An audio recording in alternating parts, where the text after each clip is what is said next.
오늘 우리에게 주시는 은혜의 말씀은 시편 145편입니다. 8절로 13절까지 교독하도록 하겠습니다. 여호와는 은혜로우시며 긍휼이 많으시며 노하기를 더디하시며 인자하심이 크시도다. 여호와께서는 모든 것을 선대하시며 그 지으신 모든 것에 긍휼을 베푸시는도다.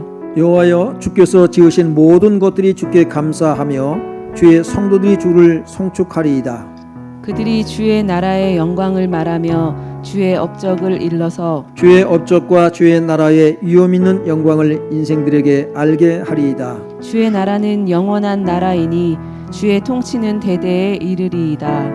아멘. 아멘. 지난주에 어떤 성도님이 목사님 은혜에 대한 설교 좀 해주세요 라고 부탁을 했어요. 그래서 한 주간 동안 어떤 본문을 가지고 어떤 내용의 설교를 할까 고민하면서 기도하다가 오늘 본문 말씀을 펴서 읽게 되었습니다. 그래서 이 본문으로 말씀을 이제 오늘 설교를 본문을 잡고 준비를 했어요. 그러면서 하나님께서 내게 주신 은혜 중에 가장 귀하고 큰 은혜는 무엇일까? 한번 생각해 봤어요. 뭐 당연하죠. 그렇죠? 내가 십자가의 구속의 은혜를 받은 것. 그것이 가장 큰 은혜겠죠. 그래서 최근에 하나님께서 내게 주신 은혜가 어떤 은혜가 있을까? 한번 생각해 봤어요. 그런데 제 자신이 하나님의 은혜 가운데 살고 있음에도 불구하고 은혜를 은혜로 여기지 않고 당연하게 생각하며 사는 제 모습을 보게 되었습니다. 참 부끄럽더라고요. 하나님 앞에. 내가 참 하나님께서 하나님의 은혜 가운데서 내가 정말 한시도 하나님의 은혜가 없이는 살아갈 수 없는데 내가 그 모든 것들은 잊어버리고 당연하게 생각하고 하나님께서 내게 베푸신 은혜가 너무나도 없는 것처럼 하나님이 은혜 베푸심에 인색한 것처럼 생각하며 살았다오는 자기 반성에 제 자신의 반성하는 기회가 되기도 하였습니다. 너무 하나님 앞에 죄송스럽고 부끄럽더라고요. 그러면서 정말로 제가 이제 삶의 자세가 이제 바뀌어져야 되겠구나라는 결론을 사실 얻게 되었습니다. 여러분, 그러면서 하나님께서 우리에게 베푸신 은혜, 그 은혜는요 정말로 끝이 없는 한량없는 은혜를 하나님이 베풀어 주고 계신 것을 보게 됐거든요. 그래서 하나님은 왜 우리에게 그 무한하신 은혜를 무한정 베풀고 계실까? 그 이유가 뭘까? 다시 생각하면서 하나님의 나라와 연관성을 다시 발견하게 되었습니다. 오늘 본문을 통해서 우리가 함께 은혜를 나누고자 하는데요. 그래서 오늘 말씀의 제목이 뭐예요? 네, 은혜로 세워지는 하나님의 나라라는 제목을 찾게 되었어요. 말씀의 제목도 어떻게 잡을까? 어떻게 오늘 본문 말씀을 가지고 말씀을 풀어나갈까 생각하면서 은혜로 세워지는 하나님의 나라. 자, 그러면요, 하나님의 나라는 어떻게 세워질까? 은혜로 세워진다고 하는 말이 어떤 것일까? 라고 하는 것인데 먼저 우리가 생각해야 될 것은 뭐냐면 한량없이 부어주시는 하나님의 은혜에 대해서 생각해야 됩니다. 8절 우리 한번 읽어보겠습니다. 시작. 여호와는 은혜로우시며 긍휼이 많으시며 노하기를 더디하시며 인자하심이 크시도다. 네. 다윗이요. 다윗은 참 파란만장한 인생을 산 사람이에요. 우리가 다윗 하면 왕, 하나님의 세운 왕 중에 다윗과 같은 왕이 없다 그러잖아요. 그 왕 중에 정말 다윗을 우리가 제1로 치는데 여러분 다윗과 같은 삶을 살라고 하면 살 수 있을까? 저는 자신이 없어요. 우리는 그가 왕이라고 하는 그런 화려한 것만 보게 되는데요. 다윗의 삶을 보면 얼마나 힘들었습니까? 자기는 벌레라고 그러잖아요. 사람들이 자기를 비웃고 조롱하고 정말로 나는 인간이 아닙니다라고 말하고 있습니다. 정말로 산전수전 인생의 쓴맛 단맛을 다 본 사람이 다윗인 것을 보게 돼요. 고난의 사람 하면 우리는 누구를 생각하냐면 욥을 생각합니다. 그런데 욥은 그 고난의 세월이 길지는 않았잖아요. 예? 길지가 않았어요. 다윗에 비하면 고난이 큰 충격은 한 번에 오기 때문에 큰 충격은 있었지만 다윗은 정말로 고난의 세월이었거든요. 예? 눈물로 침상을 적셔야 될 정도로 그렇게 다윗의 눈물의 사람이기도 하고요. 그런데 그 다윗은요, 그 많은 고난 속에서 그가 하나님이 어떤 분인가를 알아가는데 그 고백이 여호와는 은혜로우시며예요. 긍휼이 많으시며 노하기를 더디하시며 인자하심이 크시도다. 하나님은 은혜로우신 분인데 그 은혜를 한량없이 부어주시는 분이는 거예요. 하나님의 은혜. 여러분 은혜라고는 말이 시편에만 48회가 나와요. 감사라고는 말이 77회가 나오고요. 긍휼이라고는 말이 23회가 나오고요. 인자하심이 94회, 찬양이란 말이 76회, 찬송이란 말이 96회, 송축이란 말이 31회가 나옵니다. 그렇다고 이거 여러분 쉬어보지 마세요. 제가 쉬어본 건 이렇게 나왔어요. 또 쉬어보고는 목사님 그거 몇 회인데 틀렸어요. 하나 틀렸어요. 이러지 마시고요. 제가 쉬어본 건 그래요. 네. 여러분 다윗이 모든 힘들고 어려움, 다윗이 잘못도 많이 한 사람이잖아요. 큰 하나님 앞에 큰 죄를 범한 사람이기도 해요. 그런데 그 가운데서 경험한 하나님은 은혜로우시며 그 은혜가 긍휼로 표현되어집니다. 노하기를 더디하시는 오래 참으시는 인내하시는 하나님으로 표현되어지고요. 인자하심으로 표현되어져요. 여러분 하나님의 긍휼이 없었다면 다윗은 어떻게 됐을까요? 죽어 마땅합니다. 하나님께서 은혜를 베푸시는데 우리는요 그 하나님의 그 인자하심을 경험하게 되거든요. 비난받아야 마땅해요. 그렇죠? 다윗뿐만입니까? 우리 마찬가지죠. 우리는 책망받아 마땅합니다. 수치를 당하고 예? 그런 일을 우리는 당해도 우리는 할 말이 없어요. 그런데 하나님은 그런 다윗에게 그런 우리에게 은혜를 베풀고 계시다라는 것이죠. 여러분 이 은혜는 하나님의 성품입니다. 우리가 사랑하면 하나님의 성품이잖아요. 그렇습니다. 하나님의 성품의 은혜는요. 하나님의 긍휼, 노하기를 더디하여 인자하심, 그건 하나님의 성품입니다. 그 하나님의 선하신 성품이 여러분 우리를 구원해내신 줄로 믿습니다. 그렇잖아요. 우리가 구원받을 수 있나요? 구원받을 수 없습니다. 여러분 예수 믿기 전과 후 여러분이 뭐가 달라졌나요? 우리 자신 한번 보자고요. 뭐가 달라졌나요? 전보다 정말 착한 사람이 되어지고 예? 정말 고상하게 아주 우아하게 부드럽게 그렇게 성품으로 여러분이 변화되어졌나요? 달라진 거 없어요. 우리가 예수를 믿지만 여전히 옛날 습관 그대로 사는 그 모습을 갖고 있지 않습니까?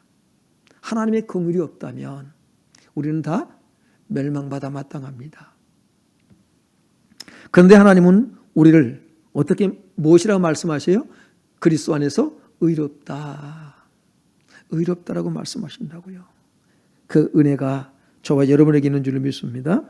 9절을 보면 여호와께서는 모든 것을 선대하시며 그 지으신 모든 것의 긍휼을 베푸시는도다. 그 모든 것에. 그래서 145편 오늘 본문 말씀 18절 19절을 보면은요, 여호와께서는 자기에게 간구하는 모든 자, 곧 진실하게 간구하는 모든 자에게 가까이 하시는도다. 그는 자기를 경외하는 자들의 소원을 이루시며 라고 말씀하고 있습니다. 하나님은 어떤 분이냐면, 하나님은요 선한 사람이나 악한 사람이나 동일하게 은혜를 주고 계셔요. 안 그런 것 같아요? 하나님은 그렇게 은혜를 베푸신다고요. 예? 그건 이제 보편적인 은혜인 것이죠. 보편적인 은총. 누구나 다 하나님의 은혜를, 사실은 은혜를 받고 그 은혜 속에 살아간다고요. 이게 보편적인 은총입니다. 요나서를 보면요, 요나서 전체를 보면 요나가 하나님의 명령을 받죠. 아수르의 수도인 니느웨 가서 너는 가서 외쳐라. 40일 후에 이 니느웨가 망할 것이다. 그 요나가 불만을 품습니다. 아수르는 이스라엘의 적입니다. 적국이에요. 그 적국이 가서 회개를 외쳐서 그들을 멸망해서 건져내라고 명령을 받는데 요나가 불만을 품어요. 그리고 어떻게 합니까요? 도망을 갑니다. 하나님 피해서 다시스로 도망을 가겠다고 목적지를 정해놓고 욥바로 내려갑니다. 그래서 배를 탑니다. 갔더니 딱 또 다시스로 가는 배를 만나요.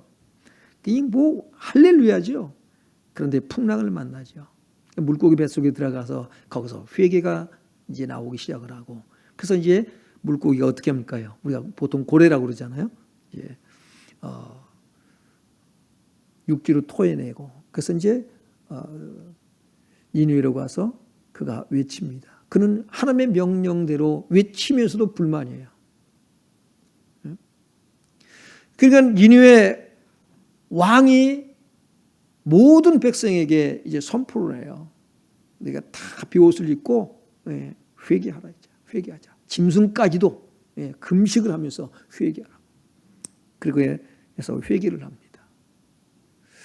그런데 요나는 그럼에도 불구하고 뭐냐면 하나님께서 저 아수르를, 그 수도 니느웨를 멸망시키는 것을 보고 싶어요. 그래서 이제 언덕에 올라가서 뭐 합니까요? 그것을 지켜봅니다. 날짜를 세우고 있어요. 이제 반드시 멸할 거냐 안 할 거냐. 그런데 하나님께서 멸하지 않습니다. 햇빛이 뜨거워서 요나가 괴로워하니까 박농쿨을 자라게 하셔가지고 그늘지게 해서 요나의 햇빛을 가려줍니다. 그늘지게 해줘요. 그러다가 이제 벌레를 하나님께서 보내셔서 박농쿨을 갖다가 갉아먹게 만들어서 시들어 버립니다. 그랬더니 요나가 죽으려고 그래요. 아주 뜨거워서. 그때 말씀하셔요. 이 니느웨는 앞뒤를 분별하지 못하는 사람들이 12만여 명이나 되고 가축들도 많이 있지 않느냐.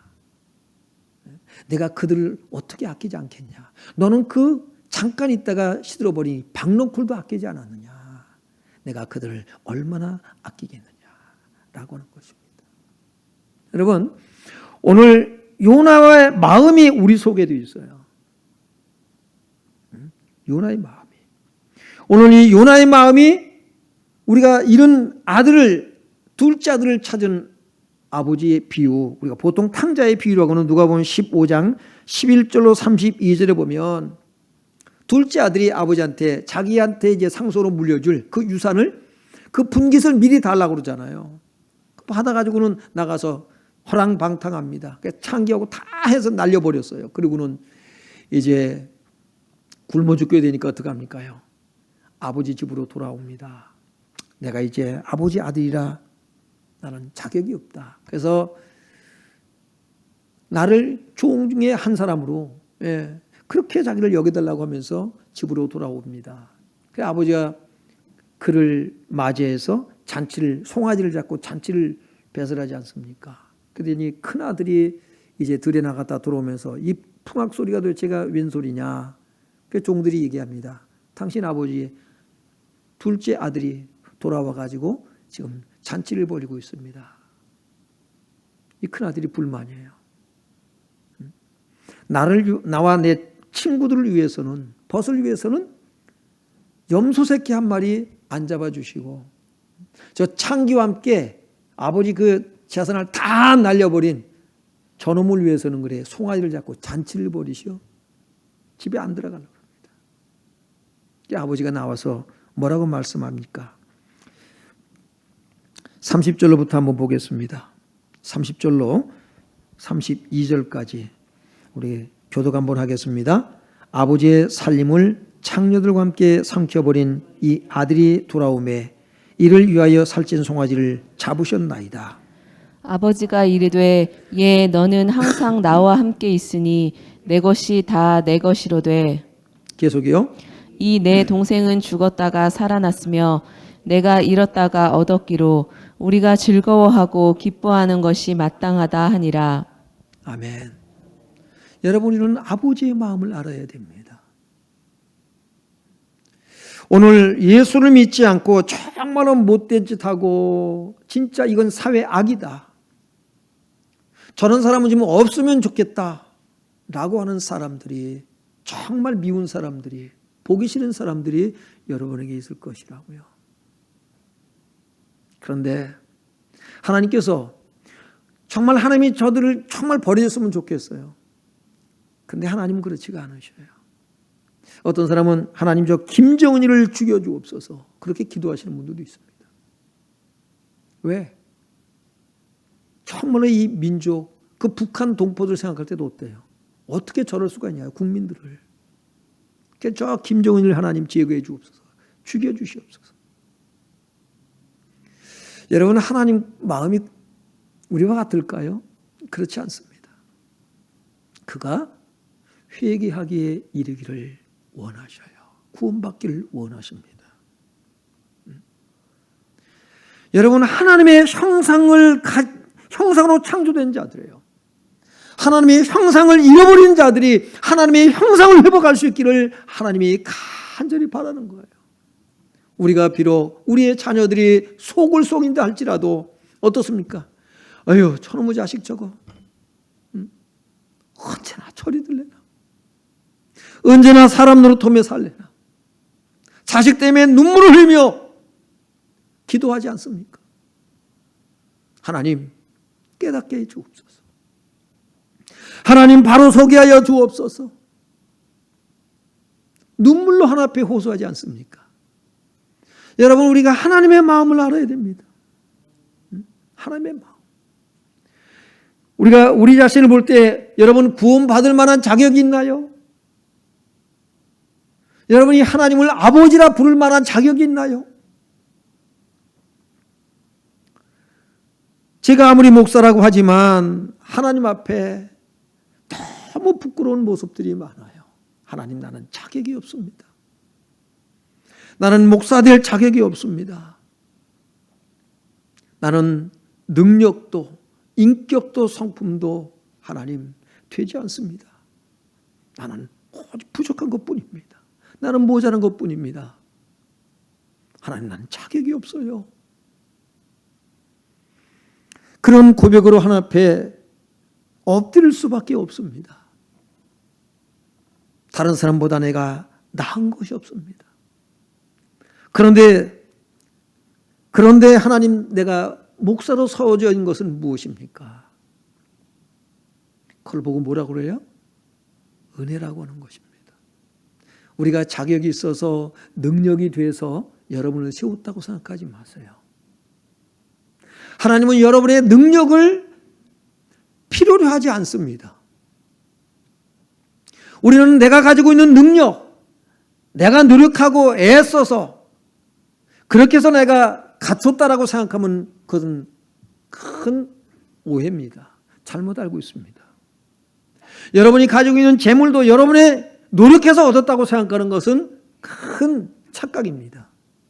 하나님께서 우리에게 그것을 얻을 수 있는 능력을 주셨다고 성경은 말씀해 주고 있어요. 하나님께서 내게 능력을 주셨습니다. 그걸 은혜라고 그러는 거예요. 은혜. 하나님께서 내게 지혜를 주셨습니다. 난 타고난 건데요. 여러분, 하나님의 은혜는 언제나 보편적인 은혜. 그 은혜는 예수님을 믿든 안 믿든 동일하게 하나님께서 내려주는 것입니다. 그래서 마태복음 5장 45절 하반절에 보면 하나님이 그 해를 악인과 선인에게도 비추시며 그랬어요. 비를 의로운 자와 불의한 자에게도 내려주십니다 라고 말씀하고 있습니다. 우리는 이걸 기억해야 돼요. 하나님이 나는 예수를 잘 믿으니까 비도 아주 알맞게, 햇빛도 알맞게 그렇게 비춰주시고 내려주시옵소서. 저 사람은 나보다 믿음이 적으니까, 저 사람은 예수를 안 믿으니까, 저 사람은 참 나쁜 사람이니까 비를 내려주지 마옵시고 그냥 가물게만 해주옵소서. 비가 내려면 그냥 장마비를 내려가지고 다 떠내려가게 해주옵소서. 우리는 그런 마음을 가지고 기도할지 모르지만 하나님의 마음은 그렇지 않으시다라는 것입니다. 그래서 우리가 우리 자신을 볼 때는 나는 자격이 있느냐? 자격 없다라는 것을 알아야 돼요. 예? 하나님의 긍휼이 오늘 우리에게 임하여서 우리가 구원받고 살아가는 것이지, 우리가 구원받은 것은 전적인 하나님의 긍휼입니다. 내가 하나님의 자녀가 된 것 하나님의 긍휼이에요.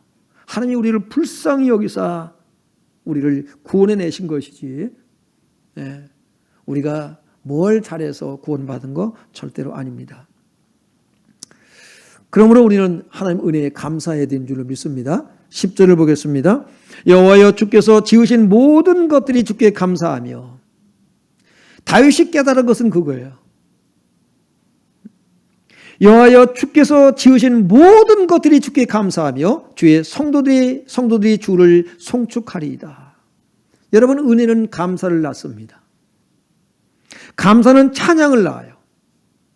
찬양은 모든 일상생활을 통해서 표현되어지는 거예요. 하나님 앞에 하나님이 베푸신 은혜에 대한 표현입니다. 우리가 곡을 따라서 노래를 부른다고 하는 것만이 찬양이 아니라 여러분의 삶 자체가 찬양이 되길 바랍니다. 찬양은 뭐예요? 하나님의 이름을 높여드리는 거잖아요. 예? 그분을 기리는 거라고요. 우리의 삶을 통해서 그분을, 어떻게 내게 이렇게 힘든 고난을, 근데 고난이 오면요, 이게 차례차례 하나씩 오는 것이 아니라 어때는 한꺼번에 와요. 그냥 정말 앞뒤가 막히고 캄캄해질 때가 있어요. 어떻게 용신할 수가 없어요. 그렇게 우리에게 힘들고 어려운 일이 밀려올 때가 있습니다. 그때 참 버림받은 것 같아요. 그런데 그런 가운데서도 하나님은 나와 함께 하신 것을 믿으시길 바랍니다. 여러분, 그 고난 속에서, 그 고난을 통해서 하나님께서 이루시고자 하는, 우리에게 말씀하시는 것이 있어요. 그 바울 같은 경우는 그러잖아요. 그가 정말 하나님으로부터 버림받은 것 같은 그런 느낌이 들 때에, 그때에 깨달은 것이 뭐냐면, 하나님께서 다른 것 의지하지 말고 하나님만 의지하라고 하는 사인이로구나 라고 하는 것을 깨달았다고 말합니다. 그래서 그는 혼란 중에도 뭐 한다고 그랬어요? 즐거워하나니. 여러분, 우리가 정말로 고난이 닥쳐왔을 때에, 슬프고 고통스러운 일이 닥쳐왔을 때에, 외롭고 고독한 일이 우리에게 닥쳐왔을 때에, 그때에 하나님이 나를 볼 수 있는가 봐가 아니라 하나님만 바라보라고는 하나님의 사인이구나, 그렇게 깨달아지길 바랍니다. 그러므로 여러분, 왕따를 당한다고 괴로워할 것도 없어요. 어떻게 상도로 나를 왕따시킬 수가 있어. 간혹 그런다고요. 어떻게 성도님들이 사랑이 없어. 왜 나를 왕따시키는 것 같아. 분노가 일어나요. 그런 분들이 있어요. 자꾸 목사님 나를 왕따시킬 것 같다. 괜찮아요. 의도적으로 왕따를 시킨다 할지라도 괜찮아요. 왜 그럴까요? 하나님만 의지하라고는 사인이에요. 여러분은 의지의 대상 아니에요. 누구만 의지해야 돼요? 하나님만. 그 광야 길을 걷게 하시잖아요. 하나님만 바라봐라. 하나님만 의지하라. 그게 광야의 여정이에요. 여러분, 우리가 광야에 내몰려 나갈 때가 있다고요. 내 삶이 광야 같을 때가 있어요. 맨날 천국 같을까요? 아니에요. 외롭고 고독할 때가 있어요. 하나님만 바라봐라. 하나님만 바라봐라. 제가 축구 교단 50대 대회 나가지고 우리 우승하고 이제 돌아올 때 우리 이제 후배들이 장난을 쳤어요. 저 이제 샤워하고 딱 나오는데 가고 없어요. 제가 타고 왔던 차가. 그래서 어떻게 해요? 뭐 바쁘게 갔나? 그러고는 이제 다른 이제 차들 타고 이제 식사하러 갔어요. 근데 짐도 이제 여기다 싣고 오니까 그랬더니만은 나중에 목사님 이 차로 타세요. 이제 우리 타고 이제 그 대회장에 갔던 축구장에 갔던 그 차, 인천서부터 타고 왔던 차, 그 차를 이제 또 타고 오기로 돼 있던 거거든요. 그 차 타라고. 아니야, 나 지금 여기 있어. 아무 생각 없이 그랬어요. 그랬더니 이제 휴게소 가서 아유 목사님, 저 타라고. 그래서 그 차 탔어요. 그랬더니만은 운전하는 후배 목사가 목사님 제가 안 태우고 와서 화 나셨어요? 내가 화났으면 가만히 있었겠어? 그런 얘기를 했어요. 그런 걸 개의할고요. 그 장난기가 이제 발동해서 이제 그런 걸로 이제 생각이 되는데, 비록 의도적으로 그랬다 할지라도 화날 게 하나도 없어요. 왜요? 하나님만 나는 의지의 대상이니까. 오히려 여러분이 왕따가 되어지고 외롭고 고독할 때 감사하시길 바랍니다. 그때는 하나님과의 깊은 만남을 갖는 기회라고요. 자녀들이 학교에서 왕따 당한다고 그냥 난립니다. 난리요. 우리 애들 왕따 당해서 불안해하지 마세요. 야, 하나님만 의지하자. 하나님만 의지하자. 응? 하나님이 너와 함께 하신다. 우리는 그걸 가르쳐야 되는데 자꾸 사람들만 의식하면서 사람들이 뭐라고 할까? 하나님이 뭐라고 하실까? 여러분, 하나님을 왕따시키지 않길 바랍니다. 우리는 하나님 왕따시키잖아요. 네? 하나님 저리 가세요. 우리끼리. 하나님을 불편해하지 마시라고요. 그분은 여러분 가까이 계십니다. 친구가 되어주기를 원하셔요. 아브라함 나의 벗이라. 나의 벗 아브라함아 그러잖아요. 친구와 이야기함 같이. 주님은 우리에게 그렇게 다가오셔요. 왕따면 어때요? 괜찮아요. 여러분, 하나님의 나라가 어떻게 세우는가 굉장히 중요합니다. 고린도서 2장 12절에 보면 우리가 세상의 영을 받지 아니하고 오직 하나님으로부터 온 영을 받았으니 이는 우리로 하여금 하나님께서 우리에게 은혜로 주신 것들을 알게 하려 하십니다. 하나님이 우리에게 한량없는 은혜를 부어주십니다. 여러분이 삶에 필요한 모든 것이에요. 우리가 밥을 먹고 옷을 입고 직장을 다니고 모든 필요한 것들, 여러분의 가정에 있는 모든 것들, 육신적인 것들, 물질적인 것들, 그 모든 것들까지 뭡니까요? 하나님께서 주시는 은혜인 줄로 믿길 바랍니다. 중요한 건 뭐냐면 그걸 은혜로 여기지 않는다는 거죠. 당연하게 여겨요. 그리고 만족하지는 못해요. 왜 그럴까요? 비교의식에 빠져서 그래요. 내게 주신 하나님 감사합니다라고 하다가 옆 사람을 보니까 그 사람은 더 큰 걸 가졌어요. 하나님이 더 큰 걸 주셨어. 그때 뭡니까? 감사가 사라져 버리는 거예요. 원망과 불평이 나와요. 시험이 돼버려요. 상처가 돼요. 하나님 나는 조금 주고 저 사람은 많이 주고 저 사람만 이뻐요. 그때 외롭고 고독하게 되고 하나님이 버림받았는가 생각이 들고 하나님에 대한 불신, 원망과 불평이 나오게 됩니다. 여러분, 우리는 육신적인 것뿐만 아니라 영적인 것도 우리가 생각해야 돼요. 내가 영적으로 더욱더 하나님 앞에 가까이 나아가야겠구나. 성령을 우리가 왜 받아야 되느냐? 성령의 역사로 말미암아서 하나님이 우리에게 은혜로 주신 것들을 뭐예요? 알기 때문이에요. 그래서 우리가 은혜에 어떻게 반응할 것이냐가 굉장히 중요합니다. 하나님의 나라는 어떻게 세워져요? 은혜로 세워지는 거예요. 은혜로. 그 은혜로 세워지는 게 뭐냐? 내가 은혜에 어떻게 반응할 것이냐라고 하는 거예요. 여러분, 예수를 믿는 사람과 믿지 않는 사람의 차이가 뭘까요? 하나님이 동일하게 은혜를 부어주시는데 예수를 믿지 않는 사람은 은혜에 반응하지는 못해요. 왜? 그것이 하나님으로부터 온 거라고 생각하지 않기 때문입니다. 하나님의 비를 내려주십니다. 햇빛도 주십니다. 적절하게 주십니다. 동일하게 주십니다. 내가 노력하고 애써서 이미 왜 그것은 있는 거니까. 내가 태어날 때부터 해가 있었고 내가 태어날 때 이미 벌써 비도 내리고 있었고 땅이 있었고 그러니까 내가 노력해서 얻는다고 생각하는 거예요. 이것이 여러분 불신자예요. 그렇기 때문에 하나님 나라에 들어갈 수가 없는 거예요. 예수를 믿는다는 게 뭡니까? 은혜를 아는 거예요. 은혜. 하나님이 주였다는 거지. 하나님이.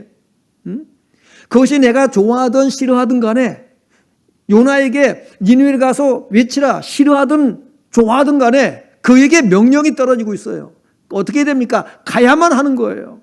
가야만 하는 거예요. 나를 선제로 세웠다는 이런 형편없는 사람을 선제로 세운 게 얼마나 복입니까? 이렇게 형편없는 사람, 여러분보다 모든 면에서 모자란데 목사로 세운 거 저에게 뭐예요? 하나님의 은혜입니다. 복입니다. 전 그것에 감사하는 것뿐이에요. 여러분이 더하고 우리 성도들이지만 훌륭합니다. 너무나도 귀하게, 여러분이 얼마나 귀한지 몰라요. 다시 한번 생각하게 되는 거예요. 예수 말기 성도인들이 얼마나 귀한가. 얼마나 귀한가. 말 안 듣는 사람도 있지요. 그런데 얼마나 귀한가. 그래서 더 기도하게 되고 그를 위해서 기도하게 되고 그래서 내가 좀 더 하나님 앞에 어떤 모습으로 저들에게 다가가야 될 것인가 저 자신을 보게 되고 다 저를 위하는 사람만 있으면 그렇게 돼야겠죠. 그렇다고 해서 내가 그러면 목사님에서 반대편에 서겠다. 그렇게 되지는 않길 바랍니다. 여러분은 귀한 것으로 귀하게 쓰임받는 그릇 되길 바랍니다. 더러워지면 똥바가지로 쓴다고요. 하나님께서. 그런 거거든요. 하나님 은혜에 반응할 줄 알아야 돼요. 그리스도인은 뭐냐? 구원받은 사람이는 하나님이 주신 은혜를 알고 그 은혜에 반응하는 거예요. 하나님 나라는 그런 사람을 통해서 하나님의 나라를 세워가는 줄로 믿습니다. 그래서 오늘 11절로 13절 보겠습니다. 11절을 읽어보겠습니다. 시작. 그들이 주의 나라의 영광을 말하며 주의 업적을 일러서 주의 업적과 주의 나라의 위엄 있는 영광을 인생들에게 알게 하리이다. 12절이요. 주의 나라는 영원한 나라이니 주의 통치는 대대에 이르리이다. 네, 여러분 그들이 주의 나라의 영광을 말하며 그랬어요. 그들이 누굽니까? 은혜를 아는 사람인 거예요. 성도들인 거예요. 구원받은 사람인 거예요. 여러분이 구원받은 사람이 맞다면 하나님의 은혜를 알고 뭐합니까? 뭐래요? 주의 나라의 영광을 말하는 거예요. 여러분, 하나님께서 내게 주신 이 모든 것들이 뭐예요? 하나님의 영광, 하나님의 나라, 그것을 말하기 위한 거인 거예요. 주의 영광을 말하며 주의 업적을 일러서 그랬잖아요. 하나님이 하셨다는 거죠. 그래서 바울은 뭐래요? 내가 나된 것은 하나님의 은혜다. 내가 한 것이 아니라 하나님의 은혜가 하였다라고 말하는 것입니다. 여러분, 이것이 그래서 은혜라고 하는 것은 굉장히 중요하고 우리가 여러분이 하나님 앞에 구하는 게 다 뭡니까요? 은혜라고요. 은혜란 뭐예요? 값없이 주시는 선물이잖아요. 여러분이 내가 이거 했으니까 하나님 뭐 주시옵소서입니까? 다 여러분이 뭐예요? 선물을 구하잖아요. 선물을 구해요. 여러분이 그래서 하나님이 주시면 어떡합니까? 하나님 감사합니다. 그리고 뭐예요? 자기를 위해서 이제 성을 쌓기 시작하는 거예요. 자기를 위해서요. 여러분, 그것을 주신 것은 하나님께서 뭐 때문에요? 하나님 나라를 세우기 위한 거예요. 우리가 이것을 알아야 돼요. 우리는 그래서 청직이라고 말을 쓰잖아요. 주인 행세하지 말아야 돼요. 우리의 생명조차 누구의 거예요? 주님의 거. 너는 내 것이라. 내 것이라고 말씀하고 있습니다. 근데 나는 내 거래요. 여러분, 하나님께서 은혜를 주시는 것은, 한량없는 은혜를 우리에게 부어주시는 것은 하나님의 다스림과 통치의 방법입니다. 하나님은 은혜를 주셔서 다루셔요. 그리고는 뭐예요? 너희도 그렇게 하라는 거예요. 하나님의 다스림의 방법은 뭐냐면 은혜를 주시고 너희도 나처럼 하라라고 하는 거예요. 그게 뭡니까요? 너희가 거저 받았으니 거저 주라 라고 말씀을 하고 있죠. 믿습니까? 오늘 우리가 이거를 분명히 알아야 돼요. 우리가 은혜를 구하는데 나를 위해서 내가 잘 먹고 잘 입고 그래서 내가 나를 위한 성을 쌓고 이름표를 붙이고 내 거 그런 것이 아니다는 것이죠. 그래서 여러분, 주님께서 우리를 마태복음 5장 13절부터 14절부터 16절에 보면 뭘 얘기합니까? 너희는 세상에 빛이다 라고 말씀하셨잖아요. 처음에 소금 얘기하지만은 빛이다. 왜 우리를 빛이라고 그랬을까요? 바로 이 은혜를 통해서 뭐예요? 예? 나타내라는 거예요. 나타내라. 사람들에게 뭐예요?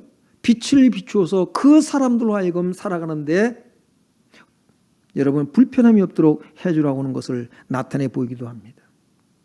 누가복음 6장 35절로 38절에 보면 오직 너희는 원수를 사랑하고 선대하며 아무것도 바라지 말고 꾸어주라. 그리하면 너희 상이 클 것이요 또 지극히 높으신 이의 아들이 되리니 그는 은혜를 모르는 자와 악한 자에게도 인자하시니라. 은혜를 모르는 자 그리고 악한 자들에게도 어떠시다고요? 인자하시니라. 여러분, 우리는 정말 저 사람은 버려줬으면 좋겠어. 그런 생각을 갖기 쉬운데 하나님은 그렇지가 않으십니다. 그러면서 뭘 말씀하고 있어요? 너희 아버지의 자비로우심 같이 너희도 자비로운 자가 되라. 하나님의 자비하심. 그 동정심을 갖고 그랬구나. 아이고, 같이 뭐예요? 즐거운 자들로 즐거워하고 우는 자들로 함께, 슬퍼한 자들로 함께 슬퍼할 수 있어야 되는 것을 말씀하고 있어요. 그랬구나. 네가 얼마나 힘드냐, 얼마나 아프냐, 얼마나 고통스럽냐. 그러면서 37절에 보면 비판하지 말라. 그리하면 너희가 비판을 받을 것이요 정죄하지 말라. 그리하면 너희가 정죄를 받을 것이요. 왜 비판하고 정죄하게 됩니까? 자기를 보지 못해서 그래요. 하나님께서 어떤 나를 구원해 주시는가를 잊어버렸기 때문에 그래요. 나는 다른 사람들보다 뭐예요? 저 사람보다 내가 나은 사람이다. 월등히 낫다. 우월하다. 모든 면에서 이것저것 다 낫다. 그런 생각을 갖기 때문에 다른 사람을 비판하게 됩니다. 그러나 그렇게 하지 말라고 말씀하고 있습니다. 우리도 어때요? 비판을 받고 정죄받아 마땅한 대상자들이에요. 파리똥도 똥이다. 사람 똥만 똥이 아니에요. 파리똥도 똥이다. 바늘도둑이나 소도둑이나 도둑은 다 매 한 가지예요. 크게 차이지. 다 우리가 뭐야? 죄인입니다. 그러면서 뭘 말씀하고 있나요? 정죄하지 말라. 그리하면 너희가 정죄를 받을 것이요 용서하라. 그리하면 너희가 용서를 받을 것이요. 용서라고 말씀합니다. 너희가 용서하지 아니하면 나도 너희를 용서하지 않는다. 우리는 하나님 앞에 어떤 죄를 범했어도 내가 용서받기를 원해요. 그리고 다 다른 사람이 잘못하면 절대로 용서를 못해요. 분노하게 되고 악담을 하고 비판하고 정죄하고 싸우고. 왜 그럴까요? 여러분, 우리는 용서할 수 있어야 됩니다. 나는 용서받기를 바라면서 그 사람, 여러분 주님 앞에 그 사람도 뭐예요? 그 사람대로 또 하나님 앞에 기도합니다. 하나님, 내가 잘못했어요. 그가 하나님을 모른다 할지라도 우리는 용서할 수 있기를 주의 이름으로 축원합니다. 왜? 내가 나를 위해서 용서하는 거예요. 내가 그를 위해서 용서하는 것이 아니라 나를 위해서 용서하는 거예요. 오늘 은혜를 하는 사람은 자기를 위해서 자기 자신을 보게 되고요. 나 같은 죄인도 구원받았는데, 나 같은 죄인도 용서받았는데 저가 용서받지 못할 이유가 없다. 내가 용서 못할 이유가 없다. 그런 우리는 은혜의 사람이 되어야 되는 줄로 믿습니다. 그래서 내가 너희를 용서한 것처럼이라고 말씀하잖아요. 그럼 보세요. 38절에 보면 같이 읽어봅니다. 시작. 주라 그리하면 너희에게 줄 것이니 곧 후일이여 누르고 흔들어 넘치도록 하여 너희에게 안겨주리라. 너희가 헤아리는 그 헤아림으로 너희도 헤아림을 도로 받을 것이니라. 주라 그러면 너희에게 줄 것이요. 주라는 거예요. 그럼 내가 주는데 후일이여 눌러가지고 안겨주겠다. 요한복음 14장 34절에 새 계명을 너희에게 주노니 서로 사랑하라. 내가 너희를 사랑한 것 같이 너희도 서로 사랑하라. 내가 너희를 사랑한 것 같이 해요. 우리는 내가 사랑받기를 원하면서 사랑할 줄 모릅니다.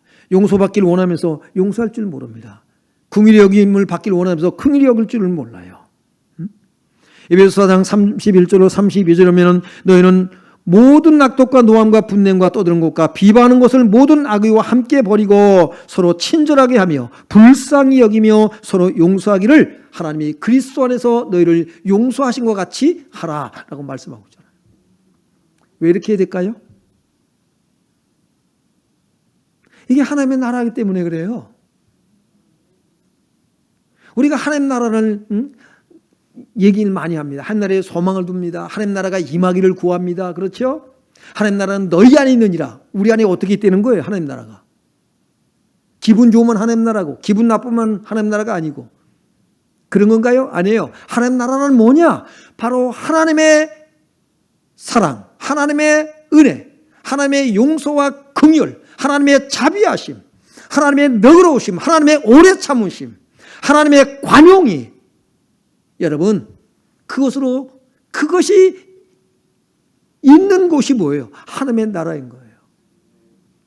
천국에 대해서 오해하지 말아요. 여러분 이것이 구원이에요. 이것이 천국인 거예요. 에베소 5장 1절에 그러므로 사랑을 받는 자녀같이 너희는 하나님을 본받는 자가 되고 라고 말씀하고 있어요. 하나님을 본받는 자가 되고. 이어서 주는 말씀이 그 말씀입니다. 여러분 은혜의 강물이 흐르길 바랍니다. 은혜의 강물이 흐르는 거예요. 은혜의 강물.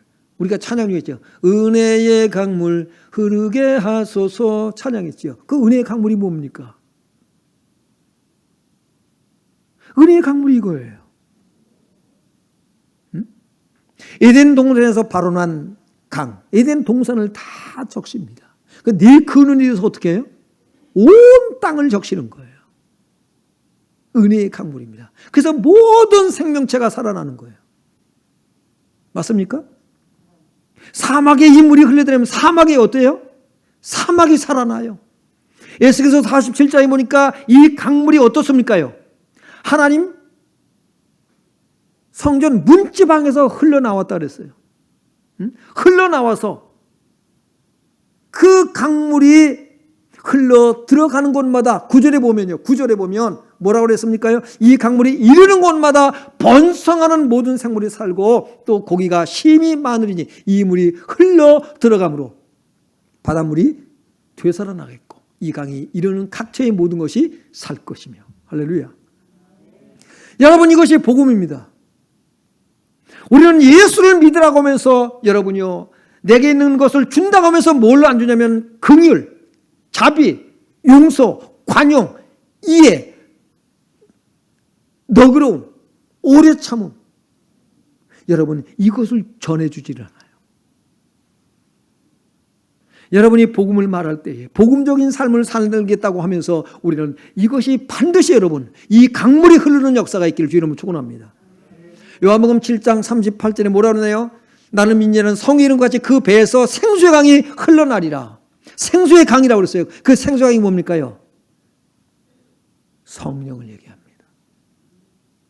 그 성령.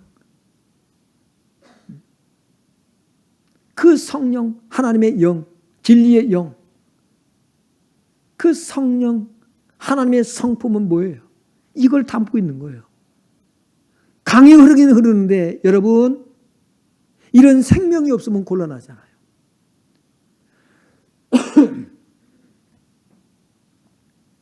이걸 담아야 했단 말이에요. 이 내용이 담아야 돼요.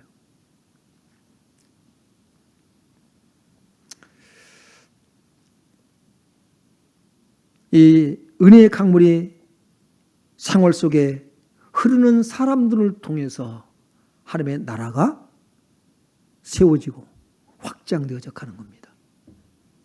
우리가 하나님 나라가 세워지길 원한다고 그러잖아요. 하나님 나라가 확장되어지길 원한다고 그러잖아요. 바로 이 강물이 흘러야 되는 거예요. 증류수 같으면 곤란해요. 그 안에 풍부한 영양을 담고 있는. 마태복음 18장 21절로 35절이면 용서할 줄 모르는 종 비유를 들고 있습니다. 1만 달란트 여러분 탕감받은 사람. 약 한 16만 년 동안 한 푼도 쓰지 않고 벌어야 되는 액수래요. 그걸 탕감받았는데 100데나리온 100일 동안 벌 한 데나리온은 하루 품삯이거든요. 그거 번 사람을 용서를 못 하잖아요. 그러니까 어떻게 해요? 저는 뭐 당장 옥에 가두라고 주인이 명령합니다. 탕감해 줬다가 내가 그렇게 탕감했는데 세상에 100데나리온 100일치 너는 16만 년 동안 한 푼도 쓰지 않고 벌어도 못 갚을 돈을 내가 탕감했는데 100일 벌으면 갚을 수 있는 돈을 갖다가 못 갚았다고 그걸 용서를 못 해줘? 나도 그럼 너 용서 못 해. 여러분 이런 것입니다. 여러분 하나님 나라는 이런 거예요. 용서의 사람이 되기를 바랍니다. 용서의 강물이 흘러야 돼요. 메마르면 안 됩니다. 여러분 심령이 메말라 있으면 곤란해요. 배에서 생수의 강이 이 생수의 강이 은혜의 강물이 흘러넘쳐야 돼요. 사해 바다가 되면 곤란합니다. 사해 바다는 어때요? 요단강은 어떻습니까요? 요단강입니다. 갈릴리 바다는 어때요? 끊임없이 강물이 흘러나오잖아요. 그렇죠? 예? 갈릴리 바다는 물이 흘러요. 그게 어디로 가요? 사해 바다는요. 더 이상 흘려보내질 않습니다. 고인물은 썩어요. 오늘날 우리는 욕심으로 가득 차가지고 받기만 바쁜 거예요. 우리가 정말 하나님 나라를 흘려보내야 되잖아요. 이 복음을요. 그 하나님 나라를 세워야 되잖아요. 이 은혜의 강물을 자꾸 흘러가야 돼요. 흘려보내야 됩니다. 하나님께서 이걸 주셨구나. 흘려보낼 곳을 찾아야 돼요. 그것이 무엇이든지 간에. 하나님 나라는 그런 자일 것이에요. 그런 사람을 통해서 하나님 나라가 확장되어지고 세워져 가는 줄로 믿습니다. 그래서 요한계시록에 보면 어때요? 22장 1절 5절. 생명수의 강물이 흐르는데 좌우에 무슨 나무가 있어요? 강물이 흐르고 좌우에 생명나무가 1년 12달 12가지 열매를 맺는다 그랬죠. 무슨 얘기입니까? 부족함이 없는 것이죠. 어떻게 부족함이 없을까요? 사도행전에 보니까 있는 자는 팔아 사도들의 발 앞에 갖다 뒀다 그랬어요. 가난한 자들이 자기의 필요한 대로 갖다가 썼다 그랬습니다. 그래서 핍절한 사람, 가난한 사람이 없더라. 이게 천국이에요. 이게 하나님 나라예요. 우리는 그 나라를 지금 건설하고 있는 거예요. 우리는 그 집에서 주님과 함께 살 거라고요.